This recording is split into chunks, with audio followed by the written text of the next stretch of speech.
single day, like I've always done and always will. Passing these bills on the floor, making yet another stand for New York. Welcome to this week's edition of New York Now. I'm Elise Klein. The month of September represents a dedicated time for suicide prevention awareness. In New York, state lawmakers say they are very concerned about data on increasing suicide rates for Black youth, stressing that suicide prevention and continuum of care for mental health issues is not one size fits all. Ahead of the next legislative session starting, lawmakers are advocating for legislation around this issue.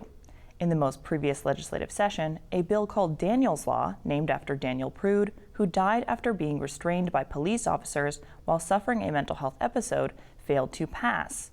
The bill would establish a statewide emergency and crisis response council. We sat down with State Senator Samra Brouk to discuss the state's suicide prevention efforts and mental health priorities. Here's that conversation. Thank you so much for joining us today, Senator. I'm happy to be here. September represents National Suicide Prevention Month. Can you start by telling us what this month means to you and what the public should understand about this dedicated time of awareness? Absolutely. And I'm so, grateful that there's continued coverage on this topic as well.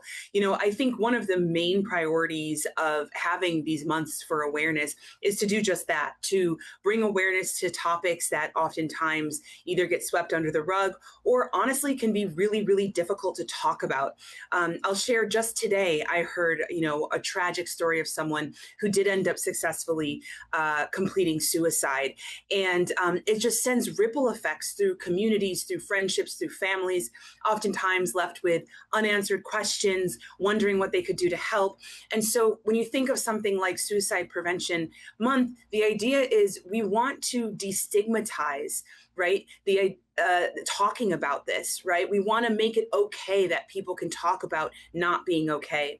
And I think the last piece of it is, in addition to building awareness, destigmatizing conversations around mental illness, it's also driving to action, right? It's hard to take preventative action without talking about the topic. And so the hope is, every day, these are things I try to do, especially as the chair of the Mental Health Committee in the Senate.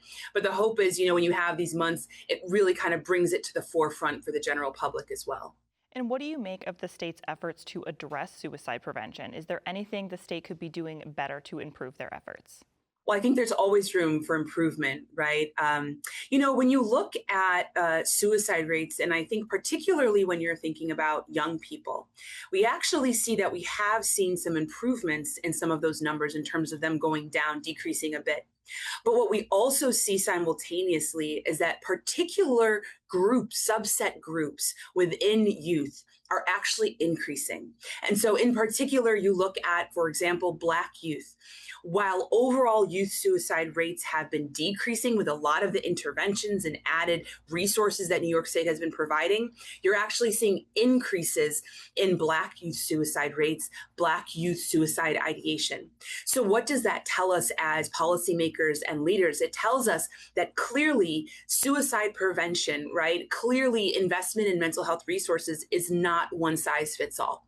Right? We need to continue to build an entire spectrum, an entire continuum of care of how we treat mental illness and also how we do more of those preventative measures. I think one great example that I always use because it's such a ground up example came directly from students sharing some of their challenges is the Student Lifeline Act. And so the Student Lifeline Act is a bill that we passed in a previous legislative session, but it went into effect this summer, right before colleges went back to school. And what it does is it puts the 988 Crisis Lifeline right on the back of all college student ID cards in New York State. Why did we start there? We did that because listening to college students in particular and some high school students, what we heard is that they didn't know where to go. Some of them aren't comfortable going to the clinic on campus. Some feel very separated from their family and their friends, back home when they're away at college. And so a way to get that information to them at their fingertips, right? You think about, you use your ID to swipe into buildings, you use your ID to buy snacks at, the snack bar to eat dinner. So it's something that you're constantly looking at. And the idea being, we want it to be as accessible as possible. So things like that, right? Thinking creatively around how do we reach different populations in different ways is something I think we need to continue to build on. And so how do you feel suicide prevention and other mental health issues are dealt with in the state capitol? In your time as mental health chair, have you seen progress in addressing barriers? We've seen incredible progress in the last 4 years. I think the biggest progress started when I joined in January 2021, right? I was able to successfully start the dedicated mental health committee in the state Senate, which we did not have previously. And more than having a committee in name, what it meant is we had, as a mental health sector, we had a bigger voice at budget hearings, right? We have a bigger voice at budget negotiations. We have a bigger voice when it comes to passing legislative proposals. We have passed more, mental health legislation, meaningful mental health legislation in the past 4 years than in decades. We've also been tasked with reversing a lot of the negative impacts that have occurred over the last decade prior to 2021. Most notably is the mental health workforce. So when I started in January 2021, one of the first things I learned was that this was a sector that had not had a cost of living increase, right, just to keep up with inflation, in over a decade. And in that first year, we were able to bring them their first increase in a decade. And building on that progress, a year has not gone by that we haven't improved and continued to add to those costs of living increases. And so what that does is it's stabilizing our mental health workforce. It's telling individuals who work in this field, you'll be able to continue supporting your family, right? You don't need to leave this field to go be able to put gas in your car and put food on the table. In fact, we need you in this field. We value your work in this field. And in fact, there are, wait lists months long for individuals who are looking for that mental health help. And so that's one, really integral way that we've been able to support the mental health sector. And then, of course, there's been reforms, right? We just brought the largest multi-million-dollar investment in Daniels Law, $8 million in this year's budget to create a behavioral health technical assistance center. Now, that is going to help any municipality across New York State who wishes to create a Daniels Law mental health response system in their own municipality. Even before we pass Daniels Law, if they're interested, they have this technical assistance center, which will be key to making sure that these programs are actually put up correctly and that it's safe for the responder and the individual in crisis. And then, of course, the $6 million that were passed for pilot programs, either new or existing, throughout the state as well. So you touched on a couple different things. State lawmakers can introduce bills, but sometimes measures don't always make it across the finish line, as you know, like Daniels Law, a mental health bill you sponsor to create a statewide crisis response council. Can you talk about why this bill didn't pass the most previous session and what challenges are in the legislature to mental health bills like this? Well, I actually think mental health is one of the topics that really truly has bipartisan support. I am very fortunate to have great relationships with some of the senators on the other side of the aisle. And most of that is based on our talks around mental health, around the understanding that mental illness doesn't care. It's not partisan, doesn't care if you're red, blue, or something else. We have all somehow been touched by mental illness, whether through ourselves, friends, family, or in our communities. And so I think because it's got bipartisan support, we've been able to move forward, moving mountains in such a short amount of time. When you look at the introduction of Daniels Law, a revolutionary, transformational piece of legislation, right? We're talking about adding an entire new crisis response system. We're used to fire, police, right? Ambulance coming when you dial 911. Now we're going to be adding mental health responders. That is a massive shift in state policy. And in just 4 years, we have passed that bill through the Mental Health Committee in consecutive legislative sessions with bipartisan support. And we have made millions of dollars of investment in getting us closer to statewide implementation, right? That started with the Daniels Law Task Force. that went all across the state. It gathered information from individuals who have found themselves in crisis, individuals who work as responders. There's a lot of pilot programs right now in New York State. But it also talked nationwide, even up to Toronto internationally, around how these programs are working. And so that task force coming together and sharing those recommendations helped inform the new version of the Daniels Law bill, which also helped us get this $8 million investment in phase one. One of the key things I want to share that came out of the Daniels Law Task Force report was that we should be looking at a phase-in approach. And I think that's smart. Right? We're talking about overhauling a response system, building in some cases from the ground up. And we want to make sure we do it right. These are people's lives at stake. And so doing a phased-in approach allows us to fund, groups of programs when cities are ready, when municipalities are ready at a time. And so phase one being the Technical Assistance Center and also the $6 million in pilots is a tremendous, I would call it a leap forward that happened in this year's budget. But now the goal will be we need to sustain that funding, especially going into a year of federal cuts. And we need to continue to grow it. We can't just stop at a few programs in New York State because that does nothing to solve the fact that we don't have a statewide solution right now. And you touched on the budget a few times. I want to get into that. The fiscal year 2026 budget allocated $6 million in funding to establish pilot programs across the state that use peer-led crisis response teams. Can you talk about how those programs have been doing? Yes. So to date, that money has not been dispersed to organizations according to OMH.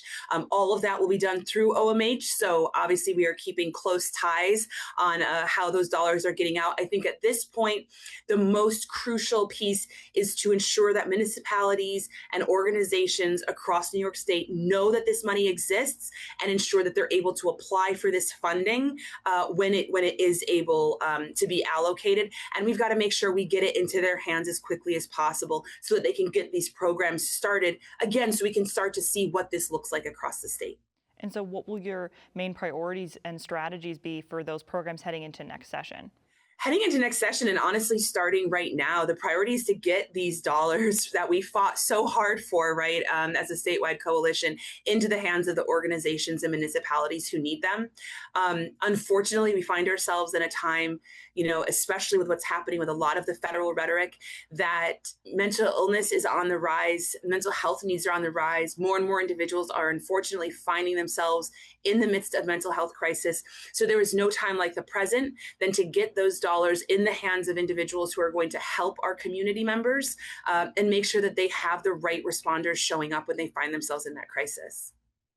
Well, thank you so much for sitting down with us today, Senator. Unfortunately, that's all the time we have for today. Thank you so much.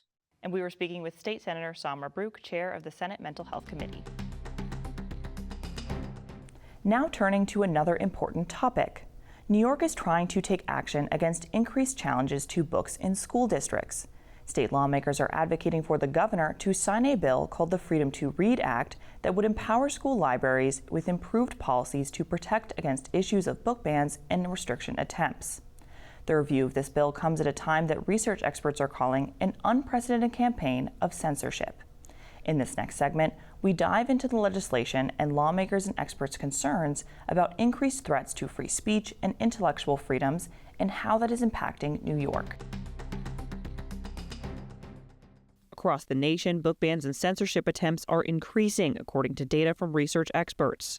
Deborah Caldwell-Stone, the director of the Office for Intellectual Freedom at the American Library Association, says we are in a time of an unprecedented censorship campaign. It's not something that's limited to just red states. We have book banning happening in all the states across the country because, frankly, libraries are community institutions and are run locally. And so any community is vulnerable to a campaign to remove books. Data from the American Library Association shows that attempts and challenges to ban books have dramatically gone up since 2020. Data from the American Library Association's Office of Intellectual Freedom shows that in 2020 there were 4 attempts and 14 book titles were challenged in New York. In 2022 and 2023, the number of book challenges increased to around 80. I would tell you that any book ban, even one book ban, is one book ban too many, because what we're talking about is a group of individuals taking it upon themselves to tell students and parents what they can and cannot read. That's really a fundamental violation of their First Amendment rights. 17-year-old Claire Alagayu, a high school senior, says she feels censorship attempts and challenges limit students' ideas and self-discovery. It's important to have kids read what they want, and I think censoring books kind of removes that freedom and removes those thought processes that you need when you grow up as an adult and flourish.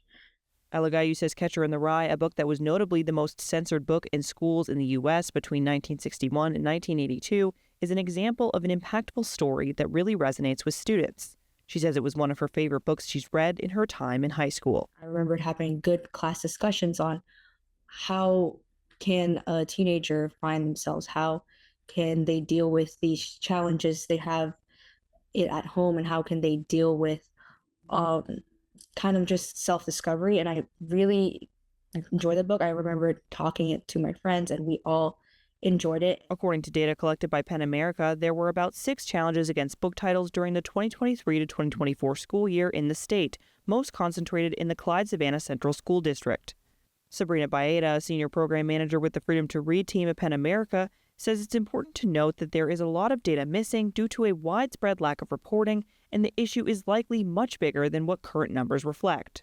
So we rely on publicly available information. So something has to be reported for us to be aware of it to count it. So I always say that what we present is actually a severe undercount of what's happening. A majority of the book bans listed in the Clyde-Savannah Central School District from PEN America's data index were recently resolved. In the Clyde-Savannah Central School District in 2023, 5 books, All Boys Aren't Blue, It Ends With Us, Jesus Land, a memoir, Red Hood, and People Kill People, were challenged by a conservative political group called Moms for Liberty. The challenged books are stories with themes of LGBTQ+ coming of age, domestic violence, white supremacy, gun violence, and coping with religious and racial intolerance. The school board voted to overrule a library review committee's decision to remove the 5 books. The school board later went back on that decision, according to numerous accounts. The issue continued through the State Education Department Commissioner and the Albany Supreme Court and was ultimately resolved, uphholding that the books should be returned to shelves. The commissioner denied a request by the Moms for Liberty group for an appeal, stating it was without merit and stressing the importance of intellectual and academic freedom. An Albany Supreme Court judge also dismissed the appeal case. Emma Hulse, education counsel at the New York Civil Liberties Union, says this case is an example of how problematic book banning is. So what we see in this case is the way that organized groups are coming in and pushing, targeting books by and about people of color and LGBTQ folks. And they're pushing for the removal of these books from the library, clearly ideologically motivated. And what is really necessary are strong procedures and protocols in place. New York State United Teachers and the NYCLU filed amicus briefs opposing the book ban attempts at Clyde-Savannah Central School District. Melinda Person, president of New York State United Teachers, says it was important for NYCLU to weigh in, expressing concerns about the danger of book bans and what it means for academic freedom. We stood up on behalf of our school librarian and members of the community to say, there's no place for censorship in our schools. And as a parent, I understand the desire for parents to make sure that the books that their own children read, right, that they get to choose those books. But other parents don't have a right to decide what books my kids have access to in school. WMHT reached out to Clyde-Savannah Central School District multiple times, but they declined to comment. More recently, the NYCLU is questioning a decision in the Eastport South Manor Central School District in Suffolk County to remove hundreds of copies of 14 book titles, several of which have been subject to book bans in other areas across the country. Some of the book titles include Black Boy, Their Eyes Were Watching God, Fahrenheit 451, The Bluest Eye, Things Fall Apart, and more. The books explore themes of racial identity, racism, gender roles, and colonialism. Records from a school board meeting show a vote to declare the 14 books obsolete as they are, in their terms, outdated or broken. The school district says they removed the books that were too damaged or worn, but they did not remove them from the circulation entirely, according to a statement sent to WMHT. According to documents obtained by the NYCLU, of the 69 purchase orders from the past 4 years in multiple syllabi, only one book, Fahrenheit 451, was ordered and listed in the syllabus. After we issued our public letter and there was media coverage, they issued a response, a public response, listing the number of copies of some of the books on the list and saying again that they remained in the curriculum without any proof that it remained in the curriculum. Holst noted that it's possible the school district had enough books for replacements and they didn't need to be reordered. However, she stresses their concerns are not fully addressed. Holst also says while Fahrenheit 451 was the only book that appeared in the documents they requested, it is reassuring to know that the district is engaging with the public on the issue, trying to clarify its decisions, and showing the books available. The Eastport South Manor Central School District Superintendent said in a statement sent to WMHT that copies of the books remain available in their inventory library collection for students and for teacher use in the classroom. The superintendent also said the content of the books was never questioned. Holst says these kinds of instances of book challenges underscores the need for new state laws to address the issue, such as the Freedom to Read Act. The Freedom to Read Act would require the Commissioner of Education and school library systems to develop policies to ensure that school libraries and library staff are empowered to curate collections that provide students with the widest array of materials. I think what we've seen is that where districts have really strong policies and strong processes in place, they're able to have a rigorous process in assessing whether or not a book belongs in the library and ensuring that the process isn't tinged with viewpoint discrimination. Holst adds this bill would help schools develop those policies. Max Prime, the government relations director at the New York Library Association, says the bill will help preserve the public's ability to use their public school library and get information that isn't limited. What we want to do is make sure that our libraries remain a place where there can be a free exchange of ideas, where we defend intellectual freedom there, and what is available to the public is not limited by the kind of subjective personal moralities of one small segment of the population. Many state lawmakers stress this legislation is crucial for upholding these freedoms. Assemblymember Tony Simone, a Democrat representing Chelsea and Midtown Manhattan, and the lead sponsor of the bill in the Assembly, says this legislation will help ensure there's no fear of issuing a book. I mean, look, I grew up a closeted gay kid. I worked in the library, and I often found myself behind the stacks of books reading about Harvey Milk and gay civil rights heroes and Oscar Wilde and biographies, histories, and it made me realize there were others like me. And what we're trying to ensure is that no school system in the state hides that from our students.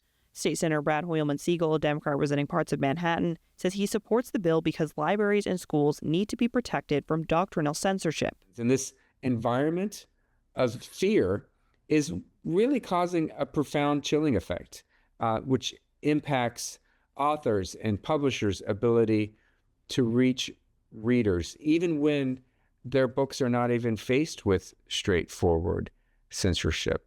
The bill passed both houses in the most recent legislative session, and while many lawmakers celebrate the passing of the Freedom to Read Act, some lawmakers across the aisle who voted against the bill were not happy. State Senator George Borrello, a Republican representing parts of the Finger Lakes, says he voted against the bill because he feels it's vague and shuts out parents and the community from book collection decisions. This does not empower kids to read. What it does is it puts a select group of people, the librarians and the state of New York, in charge, while shutting out parents and community members, school board members from being involved in what is deemed to be appropriate for children to read. Some other state lawmakers who also voted against the bill agree. State Senator Dean Murray, a Republican representing parts of Suffolk County and a ranking member of the Libraries Committee, says he worries the legislation gives too much authority to librarians. It actually gives almost all of the power to the librarian. And while I have the utmost respect for librarians and library directors and things of that nature, I believe parents need a say too. Community members and parents continue to have the right to raise concerns in public meetings via public meetings laws and freedom of speech rights. The bill language does not list changes to school board members' involvement in book challenge issues. State Senator Rachel May, a Democrat representing Syracuse and the lead sponsor of the bill in the Senate, argues all the bill does is allow for the codification of a standardized process of curating book collections and dealing with challenges for school libraries across the state. What we want to make sure that we do is support professional librarians who know what is appropriate, age-appropriate reading material for the kids in the schools, and not have these outside groups coming in and trying to influence what is available in those libraries.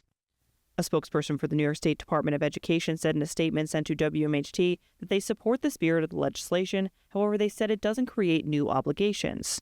The spokesperson added the department has put forth guidance on this issue, including recommended policies, and school librarians already have the authority to curate collections that offer a wide array of materials. Senator May argues that while many schools have adopted recommended policies, not every school has. There is a recommended policy that a lot of school districts have adopted, but we want it to be statewide so that it is clear.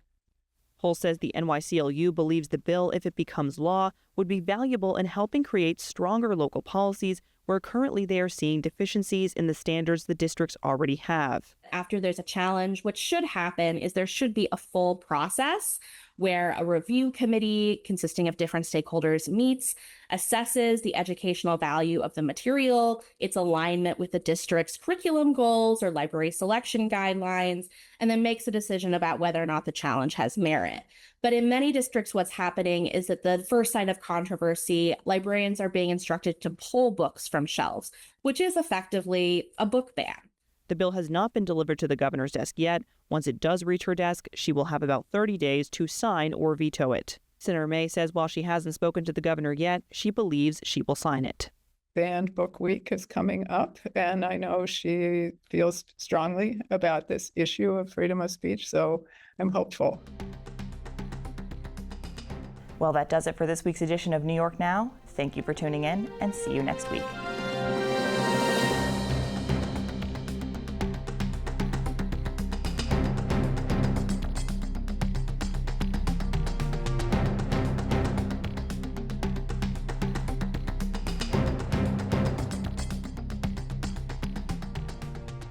Funding for New York Now is provided by WNET,